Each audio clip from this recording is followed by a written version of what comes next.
Hello friends, welcome to शिक्षक prep. तो friends, हम सीटेट की प्रिपरेशन कर रहे हैं और आज की क्लास में हम सीडीपी के प्रीवियस ईयर क्वेश्चन सॉल्व करेंगे, वो भी डिटेल्ड एक्सप्लेनेशन के साथ। तो फ्रेंड्स, आप लोग चैनल के साथ पहले से जुड़े हुए हैं और आप जानते भी हैं कि हम सारे सब्जेक्ट के प्रीवियस ईयर सॉल्व कर रहे हैं। मैथ्स पेडागोजी, हिंदी पेडागोजी, सारी क्लासेस आप देख सकते हैं। सभी की लिंक आपको इसी वीडियो के नीचे डिस्क्रिप्शन बॉक्स में दी हुई है। फ्रेंड्स, आप एक बार जाकर चेकआउट ज़रूर करिएगा, क्योंकि देखिए सीटेट एग्जाम में previous year question paper must हैं फ्रेंड्स, सबसे ज़्यादा इंपॉर्टेंट होते हैं। एंड आई होप कि ये चीज़ आपको पता भी होगी। तो चलिए स्टार्ट करते हैं आज की क्लास और लगा लेते हैं सीडीपी के प्रीवियस ईयर के सेट। और फ्रेंड्स, हमेशा की तरह आप मुझे कमेंट करके बताएंगे कि आज का हमने ये जो सेट लगाया इसमें आपने कितना स्कोर किया। ठीक है, कल की क्लास में हमने क्वेश्चन नंबर 15 तक कंप्लीट किया था और आज की क्लास में हम क्वेश्चन नंबर 16 से स्टार्ट करेंगे। और फ्रेंड्स, क्लास स्टार्ट करने से पहले आपको एक चीज़ बतानी है। अगर आप लोग पेड नोट्स लेना चाहते हैं सीटेट का, तो स्क्रीन पर दिए हुए नंबर पर व्हाट्सअप मैसेज करके आप पेड नोट्स को ले सकते हैं। काफ़ी सारे स्टूडेंट्स ऑलरेडी ले चुके हैं। तो फ्रेंड्स, अगर आप एग्ज़ाम ओरिएंटेड नोट्स चाहते हैं लास्ट टाइम पर एक कंसाइज वे पे, तो आप नोट्स को ले सकते हैं। सारी डिटेल आपको यहाँ पर दी हुई है स्क्रीन पर, आप वहाँ पर मैसेज करके व्हाट्सएप पे नोट्स को परचेज कर सकते हैं। तो चलिए स्टार्ट करते हैं फ्रेंड्स आज की क्लास। और आज की क्लास का सबसे पहला क्वेश्चन है आपके सामने। बच्चों में प्रतिभाशालीता डैश के कारण हो सकती है, यानी कि giftedness in children can be attributed to. आप जानते हैं, हम कहते हैं ना, कुछ बच्चों से, जो बच्चे बहुत ज़्यादा इंटेलिजेंट होते हैं, हम कहते हैं कि ये बच्चे क्या हैं, गिफ्टेड हैं। हम कहते हैं गॉड गिफ्टेड हैं। तो इसका मतलब क्या है, ये किस चीज़ के कारण बच्चे ऐसे होते हैं, ये आपसे पूछा हुआ है। ठीक है, क्या ये कोई भगवान ने उनको एक्स्ट्रा पावर दी है या फिर ये क्या चीज़ है, इसको हम यहाँ पर समझेंगे। और ये जो क्वेश्चन है ना फ्रेंड्स, काफ़ी बार आपसे पूछा हुआ है। तो पहला ऑप्शन है कि आनुवंशिकता और वातावरण के बीच यह एक अंतःक्रिया है, यानी कि it is a interplay between heredity and environment. या फिर ये एक संसाधन समृद्ध वातावरण है, यानी कि रिसोर्स रिच एनवायरनमेंट है। या फिर सफल माता पिता की वजह से, या फिर एक आनुवंशिक, एक अनुशासित दिनचर्या, यानी कि एक डिसिप्लिन्ड रूटीन की वजह से। तो ऐसा क्यों होता है, ये आपसे पूछा हुआ है। तो हमेशा ध्यान रखिएगा फ्रेंड्स, जो भी बच्चे प्रतिभाशाली होते हैं ना, गिफ्टेड होते हैं, वो किस वजह से होते हैं, वो होते हैं आनुवंशिकता और वातावरण के बीच एक अंतःक्रिया के द्वारा। हम कहते हैं ना कि जो बच्चे का विकास होता है वो आनुवंशिकता और वातावरण का क्या होता है, गुणनफल होता है, मल्टीप्लाई होता है ना। तो वही चीज़ है यहाँ पर। अगर कोई बच्चा बहुत ज़्यादा इंटेलिजेंट है, जिसको हम कहते हैं कि बच्चा गिफ्टेड है, गॉड गिफ्टेड है, तो उसका रीज़न क्या होता है पता है? रीज़न यही होता है कि उनके जो पूर्वज रहे होंगे, उनके कुछ ना कुछ गुण जो हैं बच्चे में ट्रांसफ़र होंगे। तो उनके जो पेरेंट्स रहे होंगे ना, वो भी कहीं ना कहीं इंटेलिजेंट होंगे, प्रतिभाशाली होंगे। ये तो होगा ही होगा। आनुवंशिकता इसी को कहते हैं, जब गुण जो हैं एक पीढ़ी से दूसरी पीढ़ी में ट्रांसफ़र हो रहे हैं। साथ ही साथ वातावरण भी बच्चे को वैसा मिलना चाहिए, वैसा एनवायरनमेंट बच्चे को मिलना चाहिए कि बच्चा क्या बन सके, प्रतिभाशाली बन सके। ठीक है, तो इन दोनों का रोल जो है इम्पॉर्टेंट होता है बच्चे के प्रतिभाशाली होने में। तो ये चीज़ आपको ध्यान रखनी है, इसीलिए first option will be the right answer. बाकी यहाँ पर सिर्फ वातावरण की बात हुई है, तो वातावरण तो है ही, साथ में आनुवंशिकता भी होनी चाहिए, इसलिए ये हमारा बाहर हुआ।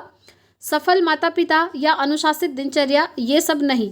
सबसे ज़्यादा इम्पॉर्टेंट होता है हेरिडिटी, जो गुण आपको पीढ़ी दर पीढ़ी मिलते हैं, और आपको जो एनवायरनमेंट दिया जाता है जन्म के बाद, आपको जो माहौल दिया जाता है पढ़ाई के लिए, वो उसकी बात हो रही है। ठीक है, तो यही दोनों इंपॉर्टेंट होते हैं, किसके लिए, प्रतिभाशालिता के लिए।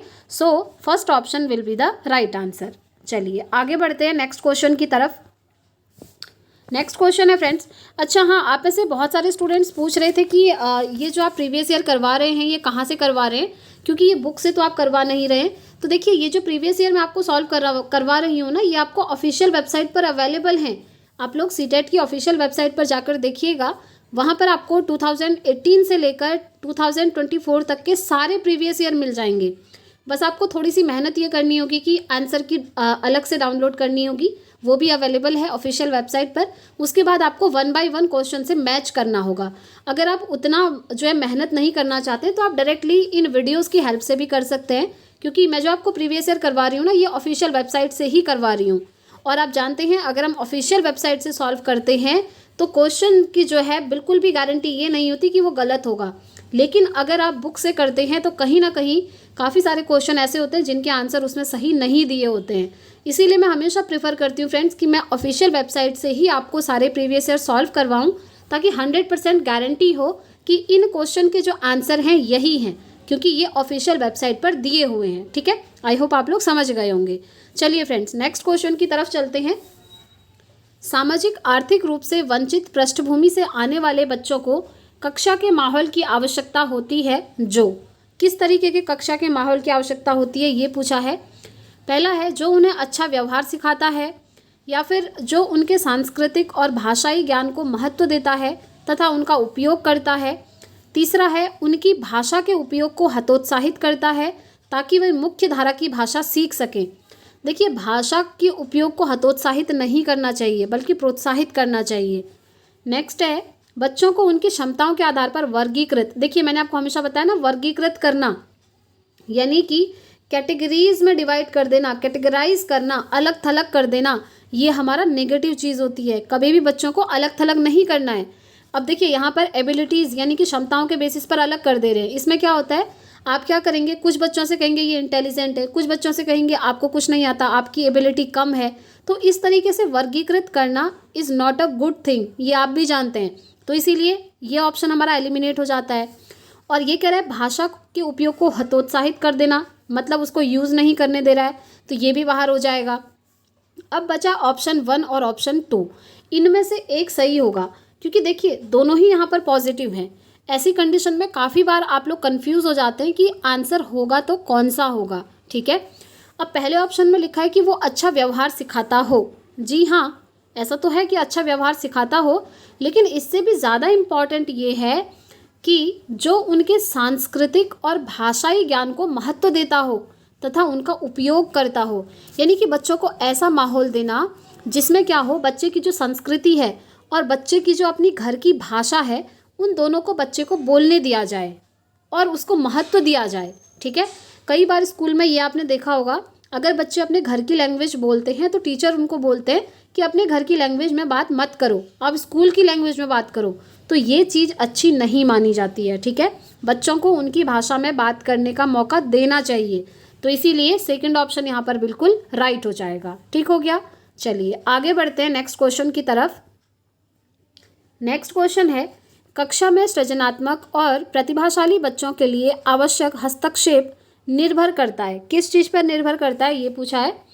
पहला है शिक्षक द्वारा अनुकूलित और प्रेरक निर्देशन तरीकों के उपयोग पर। दूसरा है उन्हें अतिरिक्त समय दिए जाने पर, उनके प्रति स्नेही होने के नाते पर, या फिर उन्हें अन्य बच्चों को पढ़ाने की जिम्मेदारी देने पर। अब देखिए बात क्या हो रही है कि कक्षा में सृजनात्मक और प्रतिभाशाली यानी कि जो क्रिएटिव बच्चे हैं और जो प्रतिभाशाली हैं, टैलेंटेड बच्चे हैं, उनके लिए आवश्यक हस्तक्षेप किस चीज़ पर निर्भर करता है। तो सीधी सी चीज़ है, ये निर्भर करता है शिक्षक द्वारा अनुकूलित और प्रेरक निर्देशन तरीकों के उपयोग पर। ठीक है, सो फर्स्ट ऑप्शन इसका बिल्कुल राइट हो जाएगा। बाकी ये कह रहा है एक्स्ट्रा टाइम देंगे, उनके प्रति ज़्यादा स्नेह होगा, या फिर उनको पढ़ाने की जिम्मेदारी दे देंगे कि आप अन्य बच्चों को पढ़ाओ, तो ये सब नहीं। इसका राइट आंसर क्या होगा, ऑप्शन 1 होगा। ठीक है, चलिए आगे बढ़ेंगे फ्रेंड्स नेक्स्ट क्वेश्चन की तरफ। अति संवेदनशील। ठीक है, अति संवेदनशील बच्चों को सीखने में मदद करने के लिए निम्नलिखित में से कौन सा तरीका उपयुक्त तरीका नहीं है। पहले क्वेश्चन को अच्छे से पढ़ना है। ठीक है, कौन सा उपयुक्त तरीका नहीं है पूछा है। नॉट हाइपर एक्टिव चिल्ड्रंस की बात हो रही है। ऐसे बच्चे जो बहुत ज़्यादा संवेदनशील होते हैं, आप कह सकते हैं हाइपर सेंसिटिव बच्चे या फिर हाइपर एक्टिव बच्चे, तो उनको सिखाने के लिए कौन सा तरीका सही नहीं है, ये आपसे पूछा है। Simple question. पहला है एक कार्य को छोटे छोटे प्रबंधीय खंडों में तोड़ना। देखिए ये तो अच्छी चीज़ है कि आप जैसे बच्चों को कोई काम दे रहे हैं तो उसको अलग अलग पार्ट्स में डिवाइड करके दे रहे हैं, ये तो अच्छी बात है। ठीक है, क्योंकि बच्चा बहुत ज़्यादा संवेदनशील है, सेंसिटिव है, तो आप उसको एक काम को अलग अलग पार्ट्स में डिवाइड करके करने को देंगे, ये ठीक है। दूसरा है अधिगम के वैकल्पिक तरीकों की पेशकश। जी हाँ, जो अल्टरनेटिव वेज होते हैं उनको आप बच्चों के सामने रखेंगे। नेक्स्ट है उनके दैनिक कार्यक्रम में शारीरिक गतिविधि का समावेश करना। जी हाँ, वो डेली जो एक्टिविटीज़ करते हैं उसमें आप क्या करेंगे, फिजिकल एक्टिविटीज़ को भी इंक्लूड करेंगे। ये यहाँ पर कहा है जो कि बिल्कुल सही है। नेक्स्ट है बेचैन होने पर अक्सर उन्हें फटकार लगाना। जैसा कि आप सीधे सीधे देख भी पा रहे होंगे, ये एक नेगेटिव चीज़ है कि अगर बच्चे बेचैन हो रहे हैं तो आप उनको क्या कर रहे हैं, फटकार लगा रहे हैं, डरा रहे हैं। ये चीज़ कभी भी नहीं करनी चाहिए, ठीक है। अगर आपसे ऑप्शन में कहता है बच्चों को फटकार लगा रहे हैं, डांट रहे हैं, पीट रहे हैं, मार रहे हैं, दंड दे रहे हैं, सजा दे रहे हैं, तो ये सब आपका नेगेटिव चीज़ होता है फ्रेंड्स, ये पॉजिटिव नहीं होता है। और क्वेश्चन नेगेटिव है तो ये नेगेटिव वाला ऑप्शन ही आपका राइट हो जाएगा। इस तरीके से आप ट्रिक से भी सॉल्व कर सकते हैं, ठीक है। तो ध्यान रखना है, अगर कोई बच्चा हाइपर एक्टिव है, उसको अगर आप कोई चीज़ सिखाना चाह रहे हैं तो कभी भी उसको डांटना फटकारना नहीं चाहिए, ठीक है। ऐसे में क्या होता है, बच्चे रोने लगते हैं क्योंकि वो हाइपर एक्टिव होते हैं, या फिर उन्हें बहुत जल्दी गुस्सा आ जाता है, दोनों ही चीज़ें हो सकती हैं। तो इसीलिए इसका राइट आंसर क्या हो जाएगा फ्रेंड्स, ऑप्शन 4 हो जाएगा, ठीक है। चलिए आगे बढ़ेंगे नेक्स्ट क्वेश्चन पे।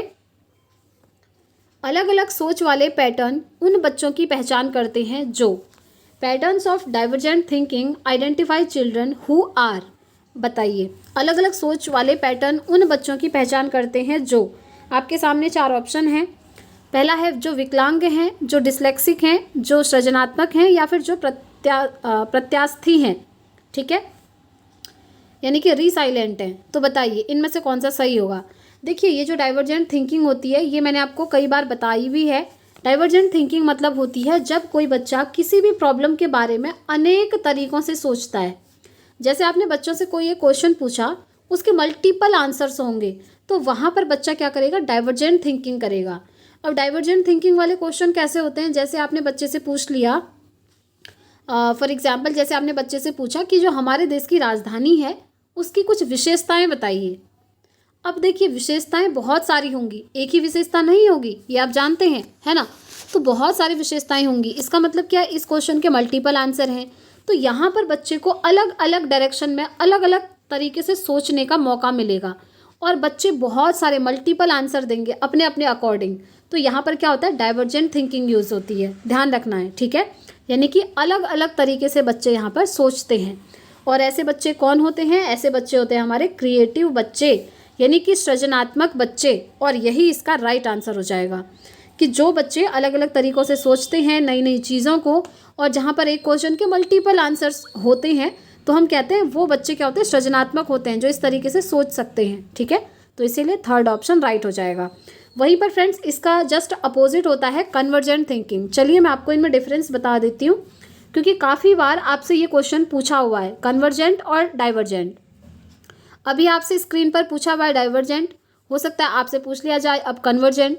तो देखिए, कन्वर्जेंट में क्या होता है, एक क्वेश्चन का सिर्फ एक ही आंसर होता है। यहाँ पर बच्चे को ज़्यादा दिमाग लगाने की ज़रूरत नहीं होती। जैसे यहाँ पर सिंपल क्वेश्चन होता है, जैसे पूछ लिया कि भारत की राजधानी का नाम बताइए, तो सिंपल सी चीज़ है, बच्चा उसमें नाम बता देगा। अब राजधानी तो एक ही है ना, अनेक राजधानियाँ तो है नहीं, तो भारत की एक राजधानी है, तो उसका सिंपल बच्चा आंसर दे देगा। उसको यहाँ पर ज़्यादा सोचना भी नहीं पड़ा, ज़्यादा दिमाग भी नहीं लगाना पड़ा। तो ये हम कहते हैं कन्वर्जेंट थिंकिंग वाले क्वेश्चन होते हैं। लेकिन डाइवर्जेंट थिंकिंग में क्या होते हैं, जहाँ पर मैंने आपको बताया एक क्वेश्चन के मल्टीपल आंसर होते हैं, जहाँ पर बच्चा अनेक दिशाओं में सोचता है, ठीक है। तो यही डिफरेंस है, ध्यान रखना है। और इसका राइट आंसर क्या हो जाएगा, सृजनात्मक यानी कि क्रिएटिव बच्चे, ठीक है। Option 3 will be the right answer. आगे बढ़ेंगे फ्रेंड्स नेक्स्ट क्वेश्चन की तरफ। नेक्स्ट क्वेश्चन है आपके सामने, निम्नलिखित में से कौन सा शिक्षक द्वारा कक्षा में बच्चों के लिए समस्या हल करने के तरीके का वर्णन नहीं कर सकता है। पहले अच्छे से क्वेश्चन देख लेना है, नॉट पूछा है, ठीक है। पहला ऑप्शन है आपके सामने, किसी विशेष समस्या को हल करने के बारे में अपनी विचार प्रक्रियाओं पर चर्चा करना। ये सही है, जी हाँ, ये तो बिल्कुल सही बात है। अब कौन सा नहीं कर सकता पूछा है। दूसरा है, कुछ हल करते समय गलतियों को करने के प्रति ईमानदार रहना। जी हाँ, अगर आप गलती कर रहे हैं तो उसके प्रति आपको ऑनेस्ट रहना होगा। नेक्स्ट है, सोच, विचार, परीक्षण और विभिन्न उत्तरों जैसे शब्दावली का प्रयोग करना।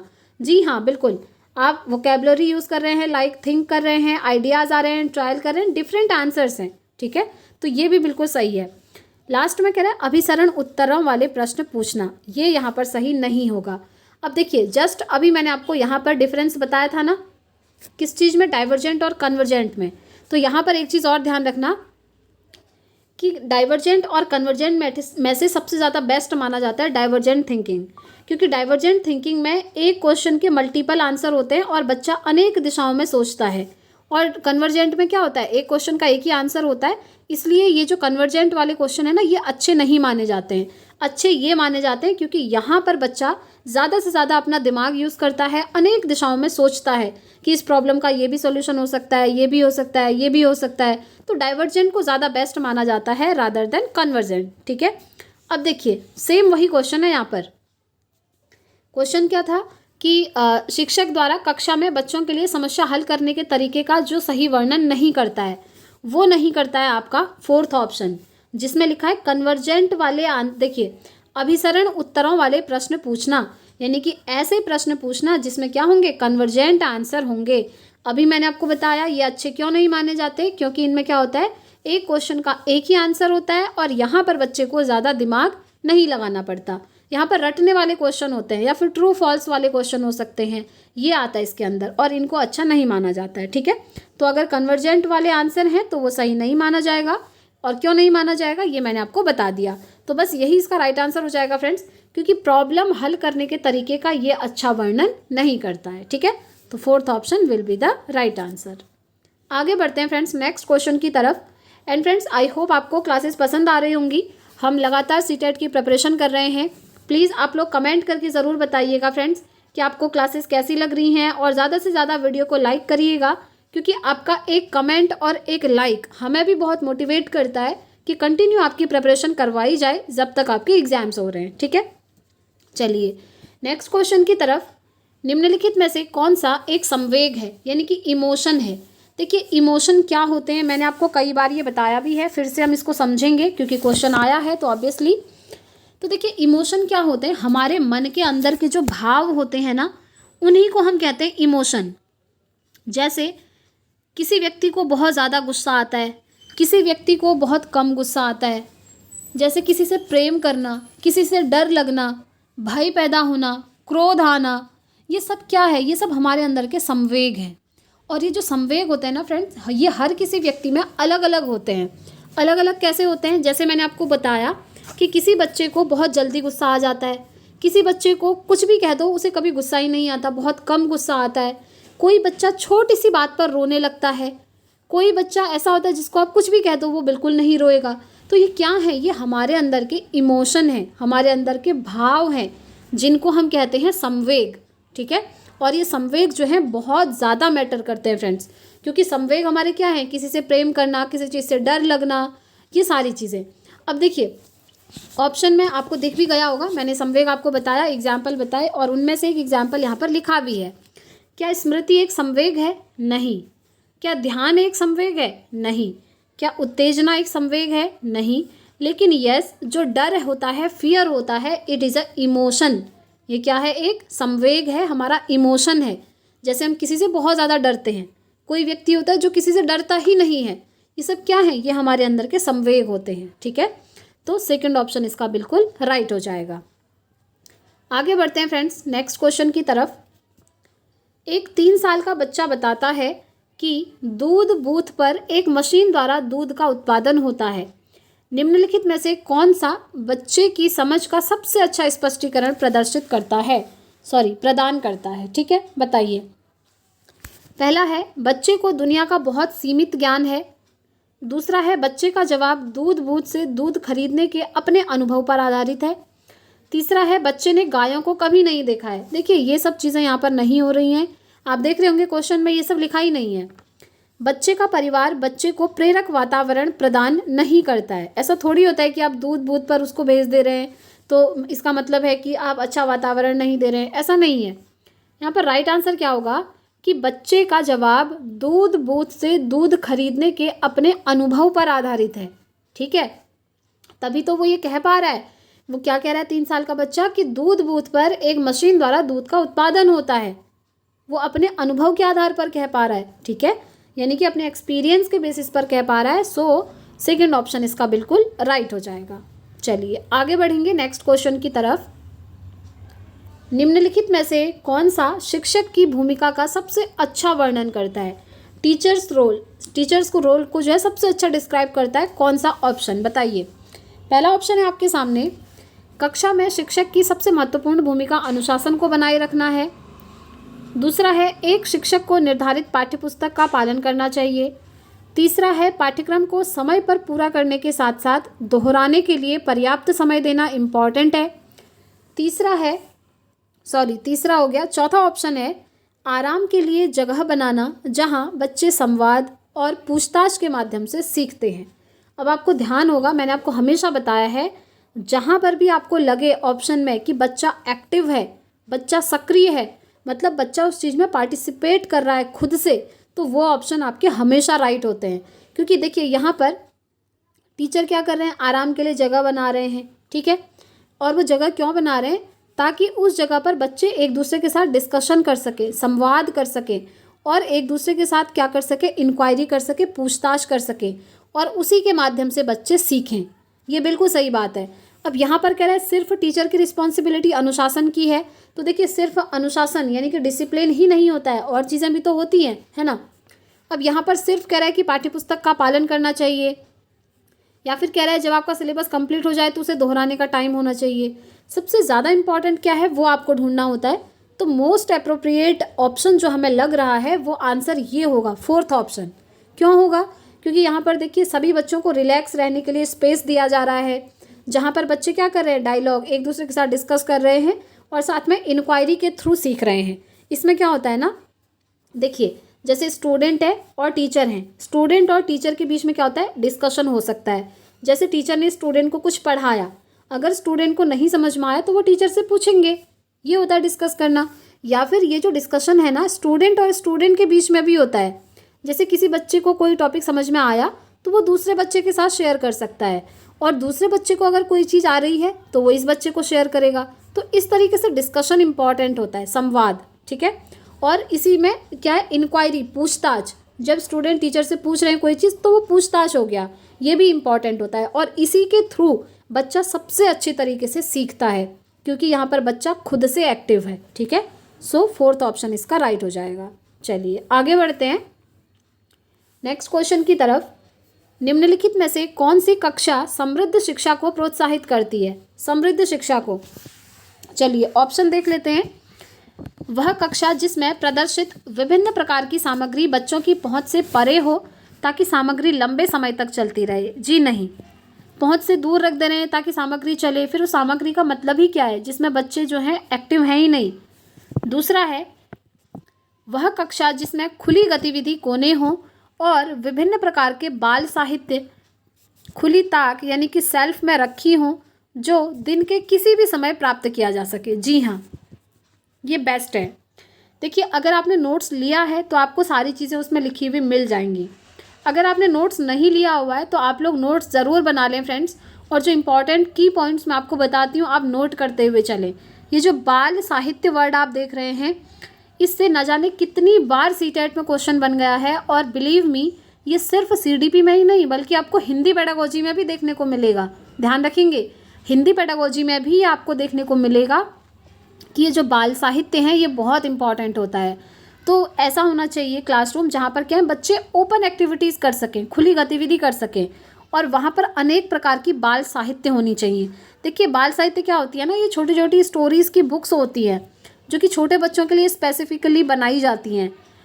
अगर आप में से कुछ बच्चों ने बचपन में पढ़ा है तो मैं आपको कुछ नाम बताऊं, क्योंकि ये चीज़ें हमने भी पढ़ी हैं जब हम छोटे थे उस टाइम पर। तो देखिए चंपक है, चाचा चौधरी है, ये बाल साहित्य की पुस्तकें हैं। इनमें क्या होता था ना, छोटी छोटी स्टोरीज़ होती थी और उन स्टोरीज़ के माध्यम से बच्चे सीखते हैं।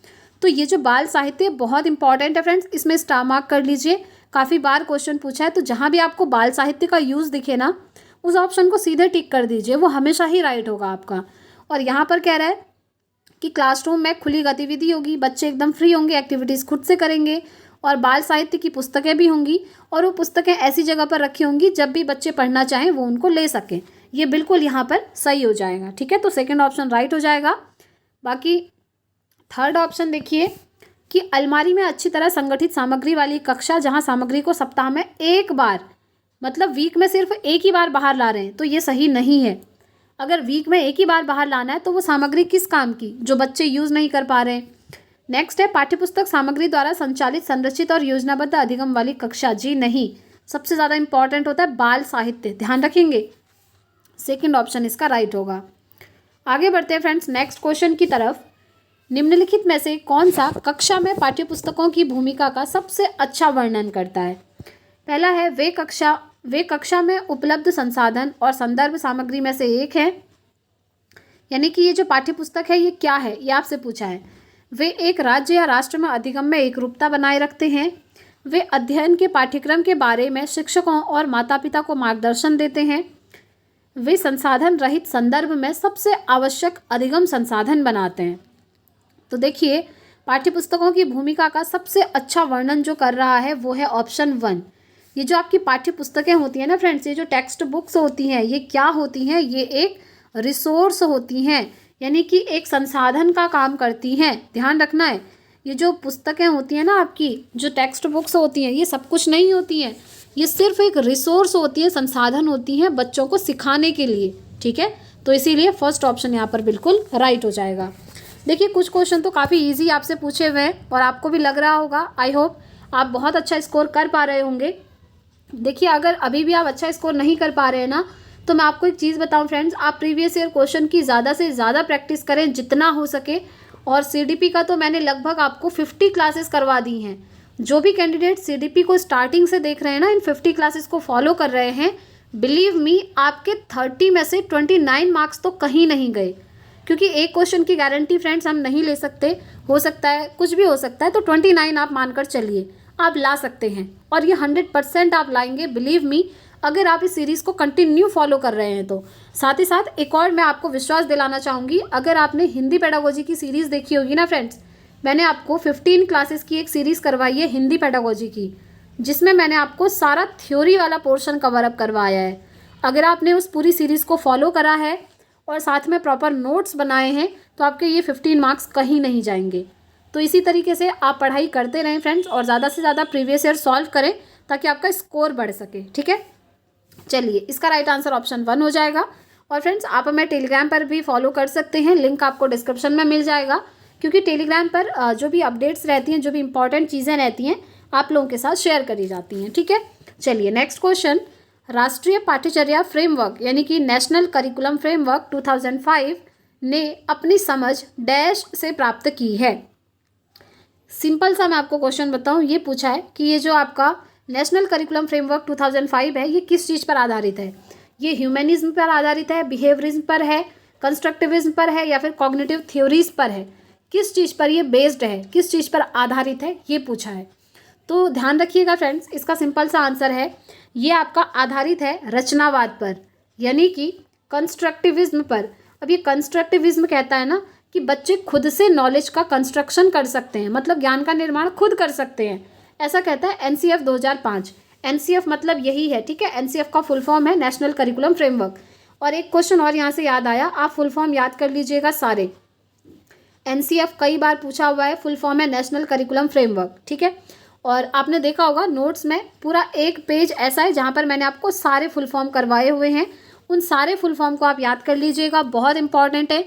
और ये जो फुल फॉर्म वाला पेज है ना, मैंने टेलीग्राम पर भी शेयर किया था सभी स्टूडेंट्स के साथ, आप लोगों ने देखा होगा।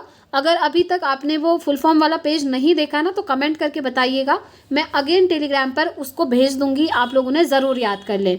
तो देखिए, राष्ट्रीय पाठ्यचर्या रूपरेखा, इसे हम रूपरेखा भी कहते हैं, इंग्लिश में फ्रेमवर्क है, 2005 जो है आपका रचनावाद पर आधारित है, यानी कि कंस्ट्रक्टिविज्म पर आधारित है, जो ये कहता है कि बच्चे खुद से ज्ञान का निर्माण कर सकते हैं। बस इतना आपको याद रखना है। चलिए आगे बढ़ेंगे नेक्स्ट क्वेश्चन की तरफ। कक्षा में बच्चों को प्रेरित समझा जा सकता है यदि। आप बच्चों को समझ सकते हैं कि बच्चे क्या हैं, मोटिवेटेड हैं। कैसे समझेंगे? यदि क्या, पहला है वे अच्छी तरह से वर्दी पहने स्कूल में आते हैं। वर्दी पहनने का मोटिवेट होने से कोई मतलब नहीं है, सिंपल सी चीज़। ना ही आपका अनुशासन से मोटिवेशन का कोई ऐसा वो है मतलब कनेक्शन है। वे सभी उपस्थिति में नियमित हैं, या फिर वे शिक्षक से स्पष्टीकरण प्राप्त करने के लिए प्रश्न पूछते हैं। देखिए यहाँ पर भी आपको दिख रहा होगा बच्चा एक्टिव है, बच्चा खुद से टीचर से क्वेश्चन पूछ रहा है। जब जैसे टीचर ने कोई कॉन्सेप्ट बच्चों को पढ़ाया और बच्चे को नहीं समझ में आया, तो बच्चा क्या कर रहा है, उसको स्पष्ट करने के लिए, उसको समझने के लिए, उस क्वेश्चन का क्लैरिफिकेशन लेने के लिए टीचर से क्वेश्चन पूछ रहा है। तो ये हमारा बिल्कुल राइट हो जाएगा। हम कहेंगे कि बच्चा एकदम मोटिवेटेड है, प्रेरित है, तभी जाकर अपना कॉन्सेप्ट क्लियर करने के लिए वो टीचर से क्वेश्चन पूछ रहा है। ठीक है, सो फोर्थ ऑप्शन इसका राइट हो जाएगा। आगे बढ़ेंगे नेक्स्ट क्वेश्चन की तरफ। निम्नलिखित में से कौन सा बच्चों में अधिगम में सुधार करने के लिए सबसे अधिक उपयुक्त है? बताइए, सुधार के लिए सबसे ज़्यादा इम्पॉर्टेंट क्या है? पहला है नियमित मूल्यांकन परीक्षा आयोजित की जानी चाहिए। दूसरा है शिक्षक को विभिन्न उदाहरण और चित्रों का उपयोग करके विषय की व्याख्या करनी चाहिए। तीसरा है कक्षा में सभी प्रकार की शिक्षण सामग्री होनी चाहिए। चौथा है शिक्षक को वास्तविक जीवन स्थितियों पर बच्चों को एक दूसरे के साथ बातचीत करने में मदद करनी चाहिए। अब देखिए फ्रेंड्स, कुछ क्वेश्चन ऐसे होते हैं ना जिनके सारे ऑप्शन हमें पॉजिटिव लगते हैं और हम कंफ्यूज हो जाते हैं, उन्हीं में से ये है। लेकिन आपको कंफ्यूज नहीं होना है, क्योंकि देखिए जहाँ भी बच्चा एक्टिव होगा, जहाँ भी बच्चे को उसकी रियल लाइफ की चीज़ें सिखाई जाएंगी, वो आपका हमेशा राइट होता है। यहाँ पर क्या कह रहा है, देखो, शिक्षक को वास्तविक जीवन स्थितियों पर बच्चों को एक दूसरे के साथ बातचीत करने का मौका देना चाहिए। मतलब उनकी जो रियल लाइफ है ना, वहाँ से बच्चे क्या क्या चीज़ें सीख रहे हैं, उनके एक्सपीरियंसेस को इम्पॉर्टेंस देनी है। और क्लासरूम में बच्चों को कहना है कि एक दूसरे के साथ आप जो है अपनी रियल लाइफ से रिलेटेड डिस्कशन कर सकते हैं, और साथ ही साथ स्टूडेंट के साथ टीचर को भी उनके रियल लाइफ से जुड़ी हुई चीज़ें जो हैं डिस्कस करनी चाहिए। ये बहुत अच्छा माना जाता है। तो इसीलिए fourth option will be the right answer. चलिए आगे बढ़ते हैं नेक्स्ट क्वेश्चन, और ये सीडीपी का लास्ट क्वेश्चन है। आप देख सकते हैं, वैसे लास्ट नहीं है, आज की जो वीडियो है, आज की क्लास है, आज की क्लास का लास्ट क्वेश्चन है। ठीक है, चलिए क्वेश्चन है, अनुशासन जो अधिगम वातावरण में एक महत्वपूर्ण भूमिका निभाता है, किस तरह की मदद करता है? बताइए। पहला है बच्चों को अपनी शिक्षा को विनियमित और मॉनिटर करने में। दूसरा है चुप्पी साधी रहने के लिए इम्पॉर्टेंट है। शिक्षकों को निर्देश देने के लिए इम्पॉर्टेंट है, या फिर बच्चों को उनके पाठ याद करने के लिए इम्पॉर्टेंट है। तो देखिए, अनुशासन यानी कि जो डिसिप्लिन होता है वो किस चीज़ में इम्पॉर्टेंट होता है? तो हमेशा ध्यान रखना है, ये जो है बच्चों को अपनी शिक्षा को विनियमित और मॉनिटर करने के लिए, यानी कि रेगुलेट करने के लिए और मॉनिटर करने के लिए बहुत इम्पॉर्टेंट होता है अनुशासन।